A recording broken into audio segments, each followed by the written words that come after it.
A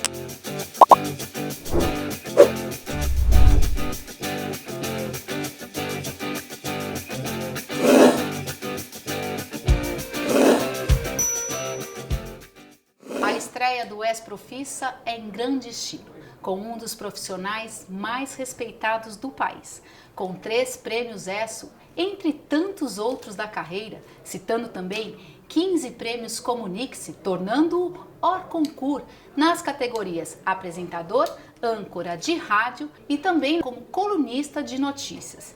Ele é ainda bicampeão no prêmio Os Mais Admirados Jornalistas Brasileiros. E claro que a gente está falando dele, que nem até dispensa a apresentação, Ricardo Eugênio Boixá. Oi, tudo bem? Boixá. Muito obrigado. Muito obrigada. Quero acrescentar que vários desses títulos eu conquistei com os votos da minha mãe. Deve ter ligado para lá umas 6.000 vezes, votando em mim. Muito obrigado, mamãe. Obrigado. A mãe é a dona Mercedes, que ela é famosa no rádio, né, Boixá? É a figura de referência. Boixá, primeiro eu quero te agradecer em nome do ESPRO, assim, é uma honra muito grande tê-lo Obrigado. conosco no ESPROFISSA. E para começar, então, para falar de carreira, como você escolheu ser jornalista? Foi logo de cara ou você tinha, assim, outras opções? Eu não foi uma escolha propriamente. Eu tinha aí algo como 16 para 17 anos quando iniciei uma etapa na minha vida que era a etapa de querer ser independente economicamente. Na minha época, os jovens ainda queriam sair cedo de casa. Havia mais conflitos, imagino eu, entre as gerações e secularmente chegavam a determinada hora e o jovem queria seguir seu próprio caminho, ser dono do seu próprio nariz, um desejo de independência muito grande e tal. Eram talvez sentimentos ou momentos diferentes daqueles que predominam hoje. E eu cheguei a essa fase da minha vida e queria trabalhar. Eu, basicamente, mais motivado para trabalhar eu estava do que para continuar estudando. Sempre fui um aluno muito mediano, para não dizer sofrível em boa parte das disciplinas. Eu não sei se eu acredito nisso, mas tudo bem. Não, eu só me safava nas matérias de humanas, né? Mas o fato é que eu nessa fase da vida, já com 17 anos e tal, eu estava muito ansioso para poder trabalhar. E procurei emprego em vários lugares, em todas as situações que apareciam, classificados de jornal, indicações e tal. E eu estava, portanto, atrás de emprego, eu não estava atrás de uma carreira. Entendi. Estava ansioso para encontrar um sustento, uma independência, enfim, uma autonomia. E o jornalismo aconteceu por acaso. Eu fui à casa de um pai, de uma ex-colega de escola, àquela altura, e ele conhecia alguns textos que eu fazia e tal. E ele disse: "Mas você gosta tanto de ler, você gosta tanto de debater, você escreve, gosta de escrever. Seu lugar não é vendendo livros, você tem que trabalhar em um jornal." E ele falou isso, quer, suponho eu, espero porque acreditava, quer porque ele também era dessa área, só que da área comercial de um jornal que existia à época, o Diário de Notícias. E ele disse: "Passa lá amanhã e procura o chefe de reportagem." E lá fui eu para o Diário de Notícias e cheguei lá, o chefe de reportagem disse: "Eu vim aqui procurar o senhor, a sugestão lá do seu Kleber." Ele já me falou: "Pega esses textos aí, que chegaram essa correspondência, e vai vendo se tem alguma coisa que interessa aí." E foi meu primeiro trabalho dentro da redação, avaliar a correspondência de ouvintes, de leitores. E aí, aos pouquinhos, eu fui ficando, não saí nunca mais. Eu estou achando uma coincidência sua aí com os jovens ESPRO, pelo menos com a maior parte deles, que é ansioso para trabalhar e quer logo começar. Eu acho muito importante, sempre achei que o processo de aprendizado, a partir de um certo momento em que você já tem as bases de coisas fundamentais, de certas disciplinas, que você mantenha um foco o quão mais precoce possível no teu projeto de médio e longo prazos, né? Porque é muito comum daquela fase da vida a indefinição, uma angústia muito grande: o que eu vou fazer, o que eu quero, vale a pena, não vale a pena, tem mercado, não tem mercado, essas discussões todas que são aflitivas. E se você de alguma maneira puder pelo menos definir o terreno geral, Tá. Mais do que dizer o que você quer ser, eu acho que você pode estabelecer uma lista do que você não quer ser. Isso já ajuda, elimina um monte de coisa. Olha a dica, hein? Então eu sabia o que não queria ser, mas não é que eu não queria por uma escolha, eu não queria por levar o menor jeito também, entendeu? Quero ser cantor, por exemplo. Você acha que vai ser cantor? Não é assim. Tá, e que os jovens mais te perguntam sobre a carreira e você acha que vale a pena investir no jornalismo? Olha, eu acho que vale a pena você investir em tudo que toque você, né, com o que você se identifique. Ainda que você não tenha uma convicção em 100%, porque quem é que tem uma convicção de 100%? Então, eu tenho a impressão de que é muito mais importante você fazer consultas interiores do que mercadológicas, salariais, né, ambientais. É preciso que você pergunte a você mesmo o que te atrai, o que você curte na vida, né? Você olha para um motor e fica fascinado com a mecânica, com a coisa, você tem curiosidade sobre coisas da natureza, como é que funciona. Você tem que ir consultando você mesmo e, na medida do possível, tentar não deixar que a adrenalina seja o professor, o guia desse processo, né? Já que as coisas fluam com a maior naturalidade e no seu tempo, né? Claro que se de repente você se vir na circunstância de ter que lutar pela própria sobrevivência, você vai fazer o que aparecer, qualquer hora. Então é uma bobagem ficar perdendo tempo com discussões dessa hipótese, diante dessa hipótese. Essa hipótese determinará o teu caminho pela lei da sobrevivência. Mas se é uma opção que você está tentando abrir, se é uma definição de um caminho entre tantos outros, eu sugiro que você não deixe a adrenalina conduzir esse processo, que você entenda as angústias naturais da indefinição como uma fase inevitável da vida.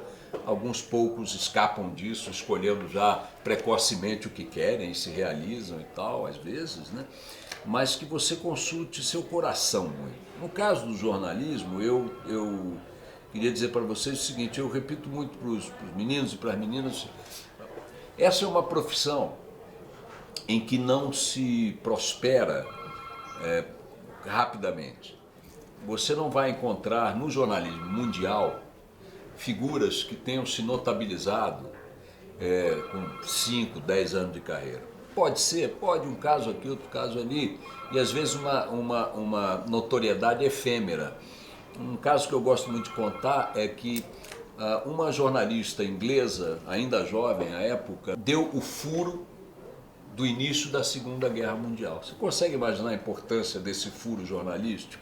Se você der hoje num jornal qualquer o furo de que vai cair um ministro, de que vai fechar um banco, você vai ficar famoso durante uns 3 dias no teu meio. Essa jornalista, por uma circunstância que eu não me lembro agora, flagrou a concentração de tanques alemães na fronteira com a Polônia e disse, pô, vão invadir e tal, e fez a matéria e tal, e de fato invadiram um dia depois, 2 dias depois, e a Segunda Guerra Mundial começou aí, formalmente. Essa, obviamente, o nome dela, se você procurar nos registros, você vai encontrar, mas você não sabe se ela ficou famosa, porque ela não ficou por isso. O que eu quero dizer com esse exemplo? Que o jornalismo, você constrói a tua carreira não por uma ida à Lua. Quem constrói carreira indo à Lua uma vez é um astronauta. O jornalista tem que ir à Lua todo dia. Vai na Lua, volta, vai na Lua, volta, vai na Lua, volta. Eventualmente acha um satélite novo, um astro novo. Então é uma carreira que não se constrói rapidamente. Não sendo construída rapidamente, e sim ao longo do tempo, o salário também vai por aí. Os salários, aliás, são, na média, baixos. O mercado é extremamente competitivo, tem mais oferta de mão de obra, muito mais oferta de mão de obra do que lugares, vagas nas equipes. Estou falando aí não só dos grandes veículos de comunicação, dos grandes grupos, mas até dos médios e pequenos. A despeito do advento da internet, que abriu muitas frentes para muitos que ainda estão aí sendo abertas todos os dias, a oferta de mão de obra ainda é mais volumosa do que a capacidade do mercado de absorver. É uma atividade que demanda muita dedicação, negócio de fim de semana, horário. Ah, tá na minha hora. O que tá na minha hora? Jornalista que tá na minha hora. Não tem esse papo. Fim de semana, feriado, madrugadas, e vira um, vira outro. Se eu perguntar aí a todos eles quantos já abriram mão de períodos de férias ou passaram anos sem tirar férias, você vai encontrar um monte. Rotatividade muito alta, é comum a gente ter em redações, a cada crise econômica, a cada ciclo que tem, demissões de grandes números e tal. Todo mundo já passou por vários empregos. Eu já devo ter passado por mais de 10 empresas na minha vida, muito mais. Em profissões outras, muitas, a pessoa entra numa empresa e fica a vida inteira. Às vezes sai, vai para outra, 2 empresas e tal, bababá. Aqui, qualquer um aqui já passou por 5, 6, 7, 8, vai, volta e tal.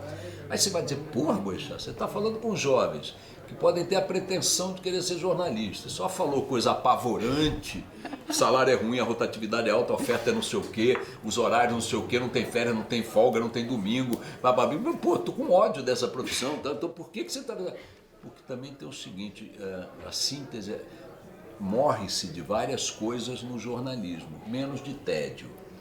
Dependendo da escolha de vida que você faz, garantir que você não terá tédio na vida já é uma maravilha. Grande para mim é fundamental. Para mim é fundamental. Então, é preciso que você consulte o seu coração. Seu coração vai te dar uma resposta positiva. Isso aí te fascinou? Você achou isso legal? Porque, por outro lado, tem tudo isso, mas é um ambiente muito estimulante, um ambiente desafiador. Todo dia tem discussão boa. Você nunca vai sentar numa mesa com os amigos, não vai ter um assunto, não vai ter uma informação, entendeu? Então são ganhos que você tem com esse tipo de vida, com esse tipo de profissão, que te demanda um preço, te demanda um custo pessoal, que dura muito tempo. No meu caso deu certo, outros não dão certo, mas eu diria assim, se você fez a consulta ao seu coração e ele, opa, gostei dessa conversa, mete os peitos que é bom. Bom, Boechat, com tantos prêmios, a gente sabe que você deve ter ido várias vezes à Lua e voltado, né, nesse sentido. Jogado muitas nesse vezes. Caminho todo aí, me conta uma gafe, uma história engraçada, só tem uma. Milhares, imagina, toda hora é errar nessa, porque você tem no jornalismo uma série de, vamos chamar assim, compartimentos, né, de fatias. Vamos imaginar o jornalismo como um bolo, uma pizza gigantesca com 50, 80 fatias. Aí você tem uma editoria, dentro da editoria você tem várias funções, você tem o editor, você tem o cara que fecha, o cara que apura, o cara que apura. Eu fiz, ao longo da minha carreira, muito mais a atividade de colunista e de comentarista. Estas atividades que eu desempenhei e ainda desempenho fizeram de mim, mais do que outras funções dentro das redações, um profissional que responde por todo o processo, do início ao fim. Eu apuro, eu checo, eu escrevo, eu divulgo, eu formato e eu comento. Agora você imagina um profissional como é um colunista, e como fui eu durante mais de 35 anos fazendo coluna diária, que ele tem a fonte, ele tem que cavar a fonte, tem que conseguir uma notícia exclusiva que ninguém tem nesse mundo de internet, todo mundo sabe tudo. Ele tem que apurar, ele tem que checar, sem deixar que a notícia vaze, ele tem que escrever, ele tem que editar, dar o destaque, o tom. É evidente que essa taxa, esse controle de qualidade do processo, ele é menor pela própria natureza do processo. Isso faz com que você fique muito exposto, e muito exposto aos erros também, tanto quanto os méritos acabam sendo muito mais exclusivos, mas você está mais sujeito a errar. Até porque a tua pretensão nessa área é sempre a de furar todo mundo. Tá. Então você está além das linhas inimigas. E é claro que nesses quase 50 anos fazendo isso, quer no campo da apuração e do colunismo de notícias diário, quer no campo da análise, do comentário, da prospecção, de arriscar um palpite e tal, eu vivo dizendo que a minha língua está na guilhotina o tempo todo e não tenho nenhum constrangimento, né, quando meto a cara e erro no prognóstico, porque eu já já na colocação desse problema, eu já digo, olha, eu vou fazer aqui uma observação que é a minha percepção das coisas, não tem nenhuma pretensão de ser oráculo, de ser pitonisa, não é a minha. Eu estou aqui colocando uma reflexão que me soa coerente neste momento, diante dos fatos, das circunstâncias, muito mais para provocar uma reflexão no público, e você que está me ouvindo ou me assistindo. Esta forma de me relacionar com a minha análise, com meus comentários, me dá o conforto de ter sido absolutamente sincero na colocação e, portanto, eu sofro menos ou quase nada quando eu digo, porque aí eu volto ao assunto, eu quebrei a cara, ela foi-se embora ali. E nesse sentido, como colunista mais no campo factual das notas, eu errei, dei muitas barreiras. Uma vez eu matei o Altamiro Carrilho, que foi o maior flautista do Brasil. Eu, numa ocasião, fui dar uma nota e meti lá como o saudoso Altamiro Carrilho. Aí no dia seguinte o saudoso Altamiro Carrilho me ligou. Disse, ô Boechat, você me matou, eu tô vivo. Porra, Altamiro, me desculpa.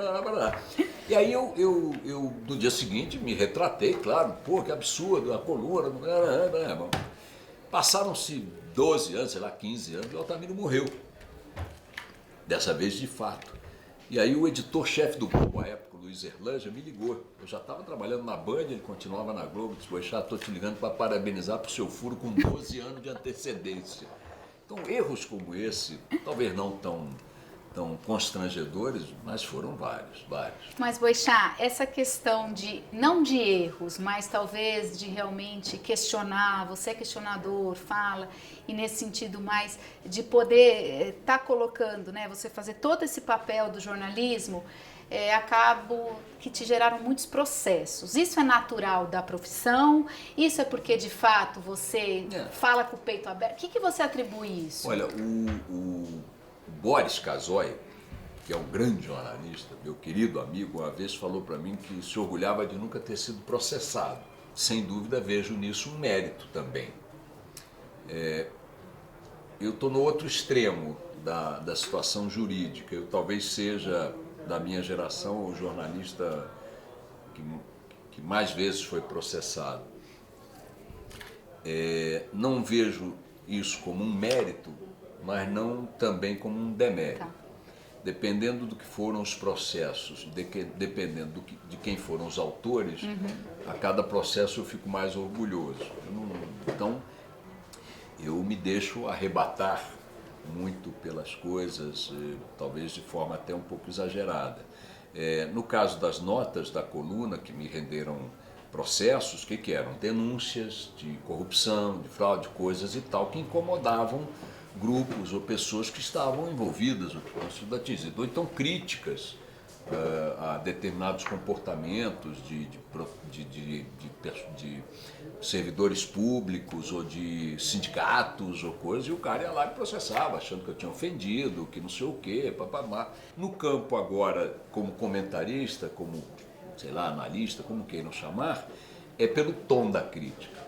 Acho que a relação das sociedades, das pessoas, dos cidadãos, dos contribuintes em relação às autoridades não deveria estabelecer um patamar que colocasse uns num nível de divindade e outro de súcia, de plebe. Réis mortais. Réis mortais. Né? Eu me recuso a olhar para essa gente como quem está olhando para os deuses do Olimpo, não os vejo dessa maneira, imagino eles fazendo cocô, como deve ser a mesma coisa.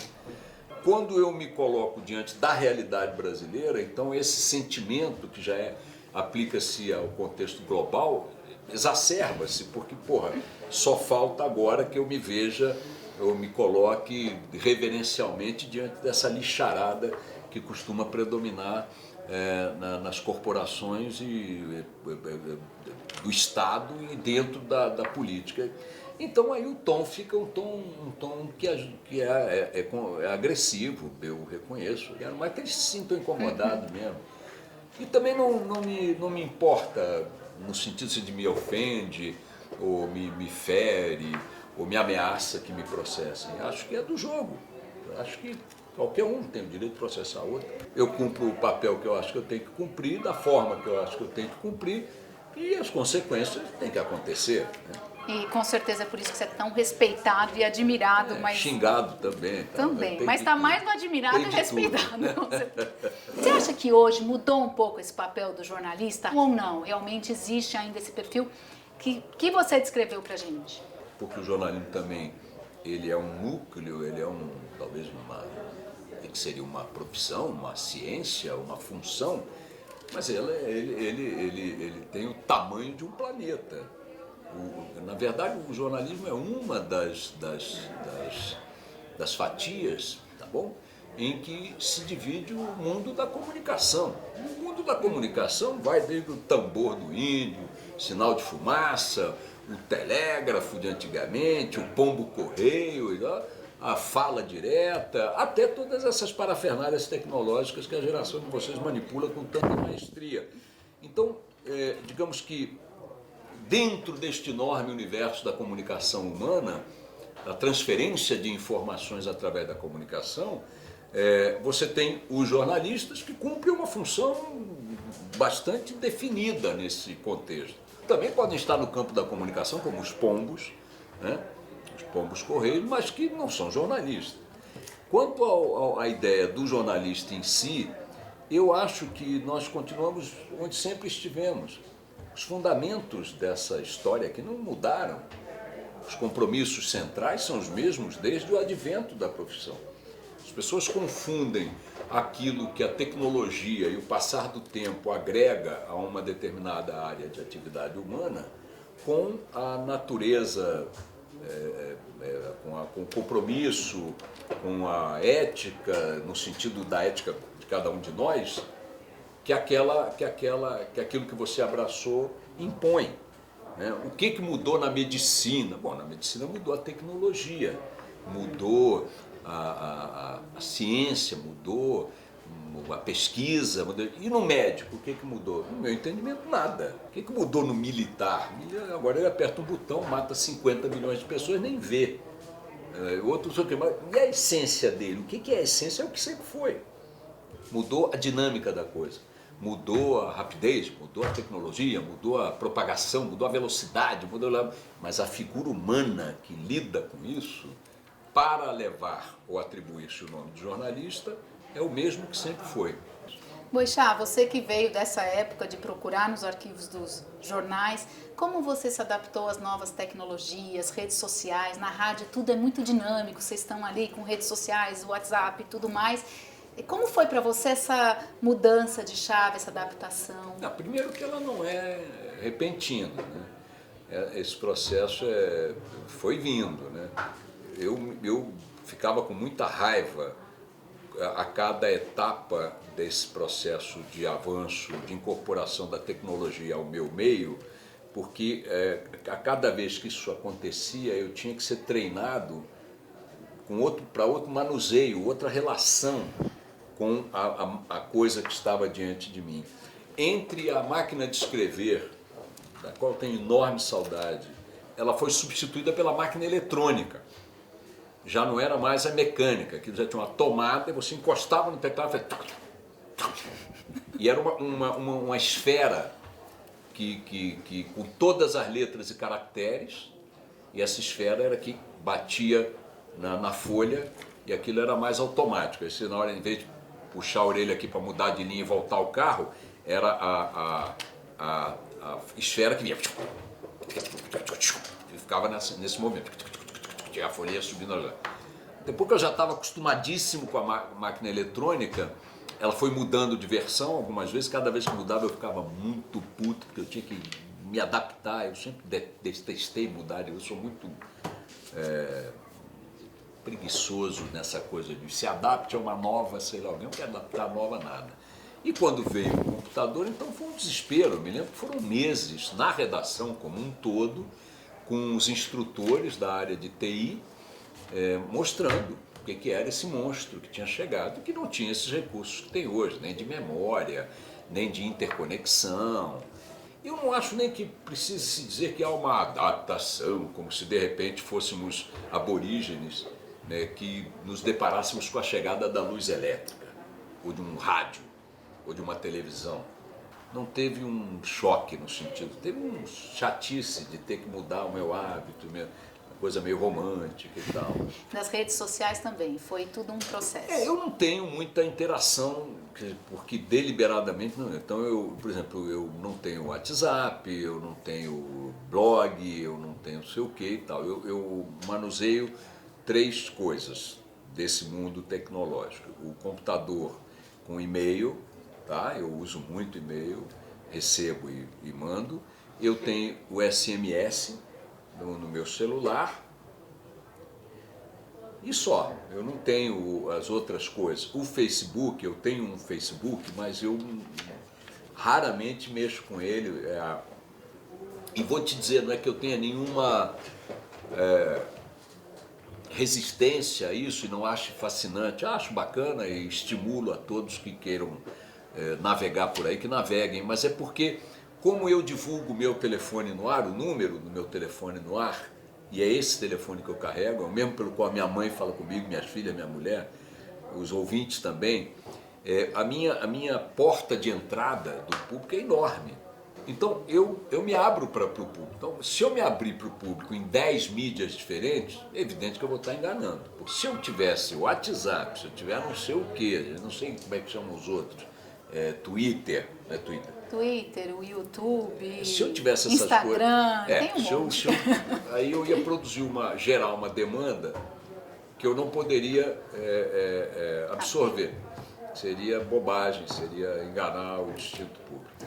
A TV chegou ao Brasil em 1950 e teve aquele burburinho, o rádio vai acabar. E o rádio está aqui até hoje. Com YouTube, Netflix, agora é possível fazer transmissão ao vivo, agora vem o burburinho que a TV vai acabar. Qual a sua opinião sobre o futuro aí dessas mídias, TV e rádio? Não, vejamos, vamos começar pelo rádio, né? O rádio, de fato, havia, nesse período longo aí, que vai do início dos anos 50, com o advento do áudio associado à imagem na televisão e sua pulverização, a possibilidade de todos possuírem esse aparelho infernal dentro de casa, o velho e bom rádio, de fato, foi diagnosticado em processo terminal em vários momentos, né? Assim como o cinema, em alguns momentos também disseram que ia acabar por causa da televisão. O rádio acabou sendo favorecido por um fato incrível, que é o seguinte: ele é um instrumento portátil hoje, tá? Ele está incorporado a qualquer coisa que você carrega no bolso e ele não é incompatível com nenhuma outra atividade que você esteja desenvolvendo. Ele não compromete tua visão. Você pode estar olhando o que você quiser enquanto está ouvindo. Ele não compromete o manuseio das coisas, escrita, desenho, coçar a orelha, o que você quiser. Ele não compromete a tua fala. Você pode estar falando, ou dando um palpite, ou, por favor, dobra à esquerda, e está ouvindo rádio. E te permite também ter uma instantaneidade na informação que nenhum outro veículo, nem mesmo nenhum dos outros meios disponíveis hoje oferece, nem os mais avançados, né? Essa instantaneidade da divulgação no rádio é maior do que na internet. Então ele é o meio de comunicação por excelência. Ele não vou dizer que ele ressuscita porque ele não morreu, mas ele se revigora por permanecer e crescer de relevância num ambiente urbano cada vez mais congestionado, em que você se desloca cada vez mais demoradamente entre um ponto e outro, e em deslocamentos cada vez menos favoráveis a você abrir um jornal, como eu abri. Quem é que abriu, pega um bichão daquele, ó, Estado de São Paulo, na orelha da senhora ao seu lado, o saco do cidadão que está em pé, e o de tinta, e cai, sobra, como é que dobra, como é que não... Então acabou. Então, como é que é? Você abre o seu computador e fica ali, e a notícia? Como é que você acompanha a notícia? Você vai estar no rádio, é ali que você vai estar. E pela portabilidade. Você não precisa mais carregar o radinho de pilha. Agora ele está mais vivo do que nunca. Eu não sei que outra mídia se imporá a ele. Agora, no caso da televisão, Eu não creio que ela, como um instrumento, morra. Acho que é uma bobagem, pelo menos uma precipitação dizer isso. O que eu acho é que ela terá que se adaptar, assim como as circunstâncias e a tecnologia adaptaram o rádio a essa sobrevida e esse vigor renovado, a televisão terá que trabalhar conteúdos e formas, né, e qualidades e tecnologias que a situem nesse mundo de grande concorrência. Quem eu acho que está numa situação de queda e que eu acho que é irreversível é o material impresso. Esse eu acho que com alguns anos, mais talvez décadas, vai desaparecer. Para a gente terminar, a gente está terminando, eu queria que você falasse um pouquinho da lei da aprendizagem, como você vê essa lei da cota de jovens aprendizes dentro das empresas. Olha, eu não sou um conhecedor do conteúdo da lei, aliás, vocês estavam me dando uma cola aqui antes do programa quando eu pedi detalhes a respeito. O estímulo é bom, o insumo é bom, né? Como eu sou um anti-Estado, não que eu não goste do Estado presente na vida dos povos, das sociedades ali, é insubstituível o Estado na segurança, o Estado na preservação da integridade do território, enfim, essas coisas pétreas assim que o Estado, gosta de Estados fortes nessas áreas, né? E tudo onde ele puder não estar, eu prefiro que ele não esteja. Não gosto, portanto, do que deriva da presença do Estado como regulador, como, sabe, ficar ditando regra. Bom, se você quiser ter um jovem na sua empresa, você tem que fazer assim, assim, assim, assim, assim, assim, assim, você te enche o saco. Filosoficamente, me surpreende um pouco que você precisa de uma lei para dizer para a empresa que ela tem que procurar mão de obra nova, renovável, novas ideias e tal, nos jovens. Vai procurar onde? Comigo? Não vai achar. Então, seria um processo natural, na minha cabeça meio anárquica, que isso acontecesse naturalmente.